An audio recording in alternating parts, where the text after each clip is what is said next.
ou si elles ne veulent pas élargir le mandat de la MINURSO, eh bien que le Conseil des droits de l'homme des Nations Unies à Genève décide de l'envoi d'un envoyé spécial sur le respect des droits de l'homme dans les territoires occupés. Nous pensons que ce sont des campagnes que nous pouvons mener, qui doivent être accompagnées de l'exigence de la libération de tous les prisonniers politiques, qui doivent être accompagnées aussi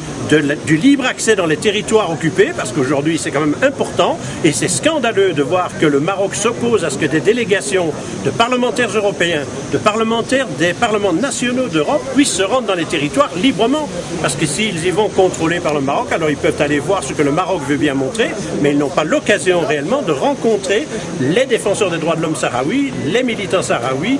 qui mènent le combat à l'intérieur des territoires. Donc,